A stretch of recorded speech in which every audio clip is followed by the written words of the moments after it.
Hello everyone, welcome back to Darpan boutique. कैसे हो आप सभी। आज की वीडियो में हम सीखने वाले हैं जब भी हमारे पास नाप का ट्राउजर होता है उससे हमें ट्राउजर की कटिंग कैसे करना है। क्योंकि आप लोगों के बहुत सारे ये कमेंट आते हैं कि हमारे पास नाप के ट्राउजर आते हैं तो हमें ये नहीं समझ में आता कि नाप ले कैसे ले उसका। तो आज हम यही डिटेल में सीखने वाले हैं कि ट्राउजर अगर आपके पास है, बना हुआ ट्राउजर है, स्टिच करा हुआ, तो आपको उससे कैसे मेजरमेंट लेना है और फिर जब हम कटिंग करेंगे उसको कैसे अप्लाई करना है। तो वो सारी चीजें हम आज की वीडियो में क्लियर करने वाले हैं। ये रहा हमारे ट्राउजर का फैब्रिक। ये कॉटन का फैब्रिक है और इस फैब्रिक की जो लंबाई है वो 2 मीटर है और इसकी चौड़ाई 42 इंच है, 42 इंच। और ये है हमारे पास मेजरमेंट वाला ट्राउजर। जब भी कोई कस्टमर आपके पास मेजरमेंट के लिए ट्राउजर वगैरह लाएगा तो वो इसी तरह से देंगे लाकर, और अगर आप अपने भी ट्राउजर का नाप लोगे तब भी वो इस टाइप का ही ट्राउजर रहेगा। देखो, सबसे पहले हमें मेजरमेंट में क्या लेना है, पहले ट्राउजर को इस तरह से सीधा करके रख लेना है। इस तरह से जितना भी फैब्रिक इकट्ठा हो रहा है उसको ऐसे खींच के बराबर करेंगे और फिर यहाँ से लंबाई का मेजरमेंट लेंगे। सबसे ऊपर से रखेंगे इंची टेप को। जब हम खींच कर इस तरह से मेजरमेंट लेंगे तो लंबाई कितनी हो जाएगी, 38 इंच। लंबाई रखेंगे हम 38 इंच।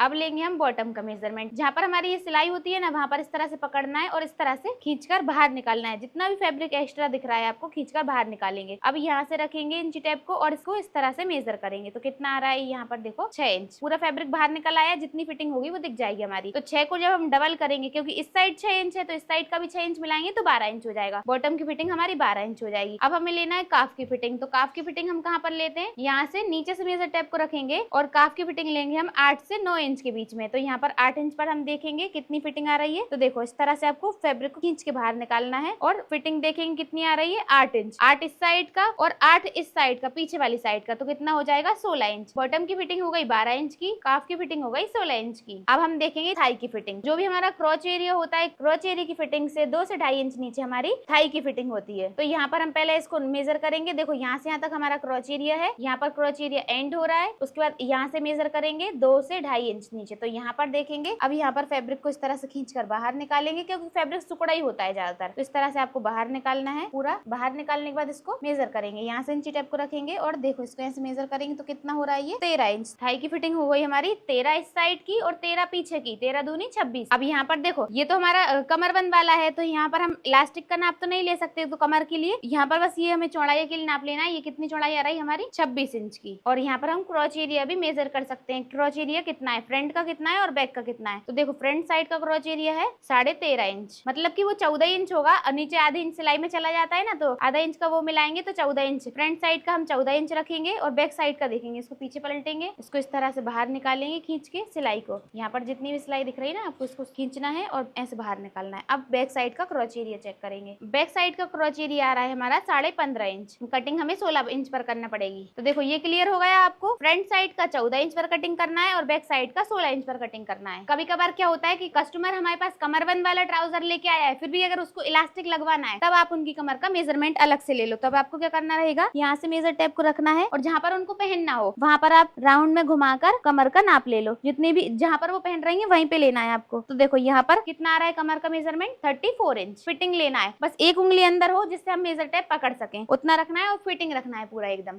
तो अगर हम इलास्टिक लगाएंगे तो कमर हमारी 34 इंच की आ रही है और इलास्टिक हमें 30 इंच की लगाना होगी, तब जाके एकदम परफेक्ट बैठेगी। क्योंकि अगर 34 की इलास्टिक लगा देंगे तो वो निपकने लगेगा, मतलब वो बड़ा हो जाएगा, क्योंकि इलास्टिक खिंचती भी है ना, इसलिए। तो हमें 30 इंच की इलास्टिक लगाना होगी। हमने निकाल ली है पहले ही। चलो, तो मेजरमेंट कंप्लीट हुआ। अब हम ट्राउजर की कटिंग करेंगे। अब ये हमारे ट्राउजर का फैब्रिक है, इसको हमें पहले सिंगल कर लेना है। अब यहाँ पर दूसरे कोने को मिलाते हुए यहाँ पर इसको डबल करेंगे। डबल करके पहले हम फैब्रिक की लेंथ चेक करेंगे, कितनी लेंथ आ रही है। देखो, फैब्रिक की लेंथ है 41 इंच की। अब देखो, 38 इंच हमारे ट्राउजर की लंबाई है और अगर हम नीचे साइड 2 इंच फोल्ड करेंगे बॉटम में तो 2 इंच प्लस कर लेंगे इसमें बॉटम का, और 2 इंच हमारा इलास्टिक का रहेगा। तो जब इसको मिलाएंगे तो कितना हो जाएगा, तो हमें चाहिए फैब्रिक 42 इंच का, और लेकिन हमारे पास तो फैब्रिक कितने इंच का है। अब हमारे जो फैब्रिक की लेंथ है वो 41 इंच की है और यहाँ पर फैब्रिक थोड़ा आगे पीछे भी है तो उसको कटिंग करके सही भी करना पड़ेगा। तो मतलब कि 40 इंच का बचेगा वो, और हमें लंबाई कितनी चाहिए, 42 इंच की। मतलब फैब्रिक हमें 42 इंच का चाहिए होगा। तो ऊपर साइड हम बेल्ट की पट्टी अलग से लगा देंगे तो हमारा एकदम परफेक्ट बन जाएगा। अब इस फैब्रिक को डबल में रखना है, इस तरह से रखेंगे और यहाँ से इसको फोल्ड कर देंगे। जितनी हमारी थाई की फिटिंग है उसके अकॉर्डिंग हमें फैब्रिक को फोल्ड करना है। पहले हमें ये सारे मेजरमेंट लिखे और फिर जो जो हमने फिटिंग ली थी वो हमने यहाँ पर लिख दी है। थाई की फिटिंग कितनी है हमारी, 26 इंच की। तो 26 का आधा करेंगे तो कितना हो जाएगा, 13 इंच। तो 13 इंच तो हमें पहले फैब्रिक चाहिए और फिर 13 इंच के बाद हमें एक्स्ट्रा कितना चाहिए, 2.5 इंच का फैब्रिक। 2.5 इंच हमने इसको एक्स्ट्रा फोल्ड किया है। सबसे पहले यहाँ पर हमें फैब्रिक को सीधा करने की एक लाइन ड्रॉ करना है। अब यहाँ पर 2 इंच का निशान लगाएंगे इलास्टिक के लिए। जो एक्स्ट्रा फैब्रिक रखेंगे हम इलास्टिक में फोल्ड होने के लिए उसको। यहाँ पर हमने 2 इंच का निशान लगाया और यहाँ पर एक लाइन ड्रॉ कर लेंगे। अब यहाँ से हम अपनी लेंथ को चेक करेंगे तो देखो लेंथ कितनी है हमारी 38 इंच की और यहाँ पर कितना आ रहा है 38.5 इंच। तो देखो 38 इंच हमारी यहाँ पर रेडी हो जाएगी। तो नीचे का जो फैब्रिक अंदर फोल्ड करने वाला रहेगा वो हम अलग से फोल्ड कर देंगे, वो अलग से पट्टी लगा देंगे। अब यहाँ पर हमें 1/2 इंच पर एक निशान लगाना है, पूरा नीचे तक निशान लगाएंगे क्योंकि यहाँ पर साइड में सिलाई आएगी। मैं आपको एकदम इजी ट्रिक बता रही हूँ जिससे आप ट्राउजर बहुत आसानी से कटिंग कर पाओ। अब कमर हमारी 34 इंच की है, 34 को हमें 4 से डिवाइड करना है तो 8.5 इंच आ जाएगा। 8.5 इंच में हमें 4.25 इंच फैब्रिक और फोल्ड करना है। अब 4.25 इंच कैसे फोल्ड करना है, देखो कमर हमारी कितनी है फिटिंग की 8.5 इंच, 4 से डिवाइड करने पर कितना आ रहा है 8.5 इंच। इतना हमने आधे इंच यहाँ पर फैब्रिक छोड़ देना है और 8.5 इंच पर इंची टेप को रखना है और यहाँ पर एक निशान लगा लेना है। ये तो हमारी फिटिंग की फिक्स कमर हो जाएगी। अब यहाँ पर हमें इलास्टिक भी लगाना है। इलास्टिक के लिए हमें कुछ ना कुछ फैब्रिक तो एक्स्ट्रा लेना ही होगा। तो यहाँ पर हमें मेजर टेप को इस तरह से फोल्ड करना है और हाफ फैब्रिक और लेना है। तो यहाँ पर हाफ करने पर कितना आ रहा है 4.25 इंच। तो यहाँ पर इस लाइन के पास मेजर टेप को रखेंगे, इस वाले निशान के पास, और 4.25 इंच फैब्रिक एक्स्ट्रा ले लेंगे। तो 4.25 इंच जब हम इसमें प्लस करेंगे तो कितना हो जाएगा 12.75, पौने 13 इंच। तो यहाँ पर देखो हमारा ये जो निशान आ रहा है इसकी जो पूरी जो इसकी लेंथ हो गई है वो पौने 13 इंच हो गई है और इतना जो हमने यहाँ पर आधे इंच का निशान लगाया वो हमें छोड़ देना है, बाकी मार्किंग हमें अलग से करना है। अब क्रॉच एरिया का निशान लगाएंगे तो देखो हमने क्रॉच एरिया बैक साइड का निकाला था तो कितना आ रहा था हमारा 16 इंच। फ्रंट साइड का हम बाद में कटिंग करेंगे पर पहले हम 16 इंच पर निशान लगाएंगे, पीछे वाले के अकॉर्डिंग 16 इंच पर हमें निशान लगा देना है। अब हमें लगाना है यहाँ पर थाई की फिटिंग। तो थाई की फिटिंग हम कहाँ पर लगाते हैं 2 से 2.5 इंच नीचे, यहाँ पर एक सीधी लाइन ड्रॉ करेंगे। अब यहाँ पर हमें थाई की फिटिंग लगाना है। अब थाई की फिटिंग हमारी 26 इंच की है तो 26 का हम आधा करेंगे तो कितना हो जाएगा 13 इंच। तो ये वाली जो हमारी लाइन है इस लाइन को छोड़ते हुए हमें 13 इंच पर निशान लगाना है और यहाँ पर हमें आधा इंच और प्लस कर लेना है, क्योंकि यहाँ पर जब एकदम शेप बनता है ना तब हमें यहाँ पर एकदम से कोना टाइप का बन जाता है। तो वो कोना हटाने के लिए हमें आधे इंच फैब्रिक और एक्स्ट्रा चाहिए होगा। तो 13 की जगह हमें 13.5 इंच पर निशान लगाना है, आधे इंच प्लस करके। अब जो ये जो हमने निशान लगाया है इसी निशान के पास से हमें मेजर टेप को फोल्ड कर देना है और यहाँ पर इसका सेंटर निकाल लेना है। सेंटर निकाला, अब इस सेंटर को मेजर करके देखेंगे, यहाँ से यहाँ तक कितना आ रहा है ये 6.25 इंच। यहाँ पर भी 6.25 पर एक निशान लगाएंगे। इस लाइन को छोड़ते हुए हमने सारे निशान लगाए हैं। अब यहाँ पर एक सीधी लाइन ड्रॉ कर लेंगे। अब थाई की फिटिंग लगाने के बाद अब हमें लगाना है बॉटम की फिटिंग। तो बॉटम की फिटिंग हमारी 12 इंच की थी। 12 इंच को जब हम आधा करेंगे तो कितना हो जाएगा 6, और 6 इंच का निशान हमें लगाना है। आधा इस साइड लगाना होगा और आधा इस साइड लगाना होगा। तो 3 इंच पर मेजर टेप को रखेंगे और 3 इंच पर उस साइड निशान लगाएंगे और 3 इंच पर इस साइड निशान लगाएंगे। अब यहाँ से हमें 8 इंच ऊपर लगाना है काफ की फिटिंग। तो पहले 8 इंच पर निशान लगाएंगे और फिर यहाँ पर हमें काफ की फिटिंग लगाना है। तो काफ की फिटिंग थी हमारी 16 इंच की। 16 को जब हम आधा करेंगे तो कितना हो जाएगा 8 इंच। अब 8 इंच में से आधा हमें उस साइड लगाना होगा और आधा हमें इस साइड लगाना होगा। तो यहाँ से 4 इंच पर हम मेजर टेप को रखेंगे, 4 इंच पर उस साइड निशान लगाया और 4 इंच इस साइड, तो दोनों मिलाकर हो जाएगा 8 इंच। इस तरह से आप फिटिंग के निशान लगाओगे। अब यहाँ पर हमें राउंड वाला स्केल लेना है। राउंड वाली साइड से बॉटम वाले निशान को काफ वाले निशान से मैच कर देंगे और इस तरह से लाइन ड्रॉ करेंगे। और इस लाइन को हमें कहाँ तक ड्रॉ करना है, ये जो हमारी थाई की फिटिंग है ना यहाँ तक हमें लेकर जाना है और यहाँ पर इसको मिला देना है। पहले हमने स्केल को इस तरह से रखा था, अब हम इस साइड घुमाएंगे स्केल को और यहाँ पर इस साइड रख के इन तीनों निशानों को मिलाते हुए इस तरह से स्केल को रखना है। तो देखो ये वाला भी मिल रहा है, ये भी मैच कर रहा है और ये भी मैच कर रहा है। तीनों निशानों को ध्यान में रखते हुए यहाँ पर भी हमें एक लाइन ड्रॉ कर देनी है। इस तरह से हमारे बॉटम के निशान लगेंगे और यहाँ पर 13.25 इंच था तो यहाँ पर भी 13.25 इंच पर निशान लगाएंगे। जो हमारा कमर वाला निशान था वही वाला निशान हमने यहाँ पर लगाया है और यहाँ पर एक सीधी लाइन ड्रॉ करेंगे। अब देखो अगर आपको यहाँ पर मियानी अटैच करना है तो यहाँ पर आपको इस तरह से लाइन ड्रॉ करना होगी, और अगर आपको यहाँ पर डायरेक्टली राउंड वाला क्रॉच एरिया बनाना है जिसमें मियानी अटैच नहीं करना है तो आप यहाँ पर राउंड शेप दे सकते हो, क्योंकि यहाँ पर 2 इंच का फैब्रिक हमें मिल जाएगा राउंड शेप देने के लिए। तो यहाँ से आपको इस तरह से हल्का हल्का सा राउंड देना है और इस तरह से आपको राउंड शेप ड्रॉ कर देना है। पर हम इसमें मियानी वाला बनाएंगे तो यहाँ से इस वाली लाइन को इस तरह से ड्रॉ करेंगे तिरछे में। ये जो हमारी थाई वाली फिटिंग है यहाँ पर एकदम से ऐसे कोना नहीं बनाना है हमको, तो यहाँ पर इस तरह से स्केल को रखना है और ये जो हमारा राउंड वाला शेप होता है ना यहाँ से आपको इस तरह से रख के इसको ऐसे राउंड में मैच कर देना है। अब यहाँ पर कोना नहीं बनेगा। अब हम इसकी कटिंग करेंगे तो यहाँ पर हमें 1 इंच का फैब्रिक एक्स्ट्रा रखना है कटिंग करते समय, और इस साइड हमें स्टिच के लिए आधे इंच फैब्रिक एक्स्ट्रा रखना है। यहाँ पर हमने 1 इंच एक्स्ट्रा क्यों रखा है, क्योंकि यहाँ पर सिलाई के लिए अलग से बाद में अगर आपको ढीला वगैरह करना हो तो आप उसको खोल सको इसलिए। और यहाँ पर हम आधे इंच फैब्रिक एक्स्ट्रा रखेंगे क्योंकि साइड में हम जब स्टिच लगाएंगे तो वो फैब्रिक स्टिच में चला जाएगा। अब हम इसकी कटिंग करेंगे।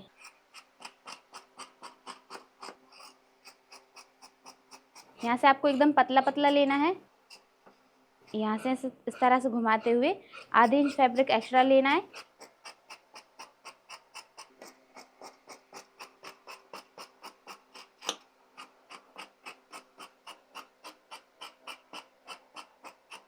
अब यहाँ पर म्यानी के पास एक कट लगाएंगे, एक यहाँ पर फिटिंग के पास कट लगाएंगे और यहाँ पर ये दोनों फैब्रिक बंद हैं तो इनको कटिंग करके ओपन कर देंगे।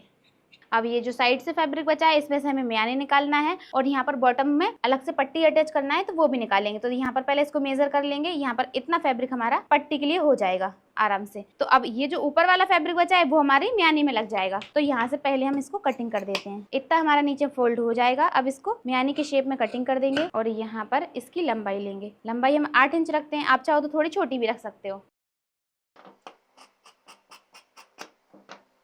इस तरह से इसको ओपन करेंगे तो देखो यहाँ पर हमारी म्यानी कटिंग हो गई है। यहाँ पर हमने 2.5 इंच चौड़ी पट्टी निकालना है बॉटम में फोल्ड करने के लिए। अब ये पट्टी इसको कट करके 2 कर लेंगे। अब ये दोनों पैरों में लग जाएगी आराम से। बॉटम की पट्टी के साथ ही हमारी पूरे ट्राउजर कटिंग कंप्लीट हो गई है। देखो ये हमारे नीचे की बॉटम की पट्टी रही, ये हमारा ट्राउजर रहा और ये हमारी इसकी म्यानी। अभी कटिंग कंप्लीट हो गई है। अब हम इसकी स्टिचिंग करेंगे और फ्रंट साइड से जो थोड़ा सा कम करना है वो हम पहले साइड में सिलाई लगाएंगे, उसके बाद आगे से जो हमें कम करना है वो कम करेंगे। अब हम इसकी स्टिचिंग करेंगे। तो सबसे पहले हमें ऊपर वाले 2 पार्ट पकड़ना है, 2 पार्ट लेना है, अलग अलग कर लेना है। 2 इसके लेंगे और 2 इसके लेंगे, इस तरह से रखना है इन दोनों को। अब यहाँ से हमें हाफ इंच स्टिच में दबाना है और साइड में सिलाई लगाना है, इस वाले पार्ट में भी और इस वाले पार्ट में भी। यहाँ पर हमने सिलाई लगा ली है। अब इसको इस तरह से ओपन करेंगे और साइड में पॉइंट की सिलाई लगाएंगे। अब यहाँ पर हमें एक सिलाई और लगाना है बूट की सिलाई हमने इसमें लगा ली है, इस वाले पार्ट में भी और इस वाले पार्ट में भी। अब हमें यहाँ पर म्यानी अटैच करना है तो म्यानी लेंगे और म्यानी को ओपन करेंगे। इस वाली म्यानी को हमें इस साइड अटैच करना है और दूसरी वाली म्यानी को हमें इसी पार्ट में दूसरी वाली साइड अटैच करना है। एक ही पार्ट में हम दोनों म्यानी अटैच करेंगे। तो देखो यहाँ से रखेंगे, ये जो हमारा कट है यहाँ से आपको रखना है और यहाँ से इस तरह से मेजर करेंगे और यहाँ पर हाफ इंच दबाते हुए दोनों म्यानी को अटैच कर लेंगे। दोनों म्यानी को हमने अटैच कर दिया है और यहाँ पर हमने पॉइंट की सिलाई भी लगा दी है। अब हमारा जो दूसरा वाला पार्ट है उसको इसके ऊपर रखेंगे, दोनों को बराबरी से मैच करेंगे, यहाँ पर भी इसको मैच करेंगे। अब यहाँ पर हाफ इंच स्टिच लगाना है और यहाँ पर पूरी म्यानी को इस तरह से घुमाकर यहाँ पर म्यानी को अटैच करना है। इस साइड भी हमें इस तरह सिलाई लगाना है और इस साइड भी, और उसके बाद पॉइंट की सिलाई लगाना है। म्यानी को अटैच कर दी हमने और यहाँ पर हमने पॉइंट की सिलाई भी लगा दी है। अब देखो दोनों पार्ट हमारे अटैच हो गए, म्यानी भी हमारी अटैच हो गई। अब आप दोनों साइड में से कोई सी भी क्रोच एरिया को साइड को आप पकड़ सकते हो इस तरह से। पहले तो आपको इस तरह से लेना है, ऐसे करके रखना है। अब एक क्रोच एरिया हमारा इस साइड हो गया और एक हमारा इस साइड हो गया। अभी तो हमारे दोनों बराबर हैं। अब उसके बाद हमें आगे वाला जो क्रोच एरिया रहेगा वो हमें थोड़ा सा कम करना होगा। एक साइड का हम कोई सा भी फ्रंट साइड के लिए रख लेंगे और एक हम बैक साइड के लिए रख लेंगे। हमने जो कटिंग किया है वो बैक साइड के अकॉर्डिंग हमने कटिंग किया है, तो बैक साइड का तो हमारा एकदम परफेक्ट है, उसमें हमें कुछ चेंज नहीं करना है। अब एक साइड के क्रोच एरिया में हमें यहाँ पर 2 इंच पर निशान लगाना है और ये जो निशान है हमें, ये जो हमारी साइड वाली सिलाई है ना, ये साइड में जो सिलाई लगी हुई है यहाँ पर लाकर इसको मैच कर देना है। इस तरह से स्केल को रखेंगे और यहाँ पर निशान लगा देना है। अब यहीं से कटिंग कर देना है। अब ये वाला जो क्रोच एरिया है ये हमारा फ्रंट साइड का बन जाएगा और ये जो बड़ा वाला है वो हमारा बैक साइड का बन जाएगा। अब हमें इसमें इलास्टिक लगाना है। कमर हमारी 34 इंच की है, 34 में से हमें 4 इंच माइनस करना है और 30 इंच की हमने इलास्टिक ले ली है। अब इस इलास्टिक को यहाँ पर दोनों साइड से मैच करेंगे और यहाँ पर पक्की सिलाई लगाकर इसको स्टिच कर देंगे। अब यहाँ से इसको ओपन करके रखेंगे अंदर वाली साइड से, इसके अंदर हम अपनी इलास्टिक रखेंगे और यहाँ पर हमारा इतना फैब्रिक एक्स्ट्रा है इलास्टिक के लिए, यहाँ पर ये जो हमारी लाइन ड्रॉ है वहीं से आपको रखना है और यहाँ पर इतना फोल्ड कर देना है। अब हाफ इंच फैब्रिक यहाँ पर अंदर करेंगे। अब यहीं से सिलाई लगाएंगे। सबसे पहले सिलाई को लॉक कर देना है, हाफ इंच फैब्रिक अंदर कर दे जाना है और सिलाई लगाना है। अब यहाँ से इलास्टिक को खींचेंगे और बाहर निकालेंगे। अब इस तरह से आपको खींचना है और मार्जिन को सभी जगह फैला देना है। अब इस तरह से आपको खींचना है, फैब्रिक को एकदम साफ कर देना है, यहाँ से फैब्रिक को पूरा साफ करना है और फिर ऊपर से सिलाई लगा देना है। अब आधे इंच बगल में शिफ्ट हो जाएंगे और यहाँ पर भी सिलाई लगाएंगे। इलास्टिक लगाने के बाद अब हमें नीचे का बॉटम रेडी करना है। तो देखो ये बॉटम की हमारी पट्टी है, इस पट्टी को हमें यहाँ पर अटैच करना है। अब बॉटम को सीधा करके रखेंगे, पट्टी को उल्टा करके रखेंगे इसके ऊपर और यहाँ पर हाफ इंच दबाते हुए स्टिच लगा देंगे। दोनों बॉटम में हमने पट्टी को अटैच कर दिया है। अब यहाँ पर इस पट्टी को इस साइड पलटेंगे और यहाँ पर पॉइंट की सिलाई लगाएंगे। मार्जिन को अटैच करने वाली सिलाई लगाने के बाद इसको इस साइड पलट देंगे और ये जो हमारी पट्टी है इसको पूरा अंदर पलट देंगे। अंदर करने के बाद यहाँ पर हाफ इंच फैब्रिक को अंदर साइड फोल्ड करना है और यहाँ पर सिलाई लगाना है। अब इसको सीधा करेंगे और यहाँ पर बूट की सिलाई लगाएंगे। जैसे हमने इस वाले बॉटम पर पट्टी लगाकर सिलाई लगाई है, वैसे ही हमने दूसरे वाले बॉटम को भी रेडी कर लिया है। अब हमें नीचे की फिटिंग करना है, तो इसको उल्टा करेंगे। ये जो हमारे साइड के फिटिंग के निशान लगे हैं, इनको थोड़ा सा डार्क करेंगे। अब ये जो दूसरा वाला पार्ट है, इसको इसके ऊपर ले जाकर रखेंगे और दोनों को इस तरह से बराबर मिलाकर रखेंगे। अब यहाँ पर टैप टैप करेंगे। फिटिंग के निशान इस साइड भी आ गए, थोड़े से लाइट है तो इनको थोड़ा डार्क कर लेंगे। बॉटम को बराबरी से मैच करेंगे और यहाँ पर फिटिंग लगाएंगे। बॉटम की फिटिंग हमारी 12 थी, तो 12 का आधा हो जाएगा 6 इंच। 6 इंच पर निशान लगाएंगे और यहीं से सिलाई लगा देंगे। यहाँ पर भी फिटिंग मेजर करेंगे, 6 इंच पर निशान लगाएंगे और सिलाई लगा देंगे। इस पर हमने डबल सिलाई लगा दी है और डबल सिलाई लगाने के साथ ही हमारा पूरा बॉटम बनकर रेडी हो गया है। और ये बनने के बाद कुछ इस तरह से दिखने वाला है। ये फ्रंट साइड का और ये बैक साइड का, जो बड़ा वाला पार्ट है वो बैक साइड रहेगा और जो छोटा वाला पार्ट है वो फ्रंट साइड रहेगा। और इसको वेयर करके मैं आपको नेक्स्ट वीडियो में दिखाऊंगी, क्योंकि इसकी कुर्ती की वीडियो आएगी और कुर्ती की वीडियो बहुत अच्छी बनने वाली है, मतलब आप लोगों को बहुत ज़्यादा पसंद आएगी।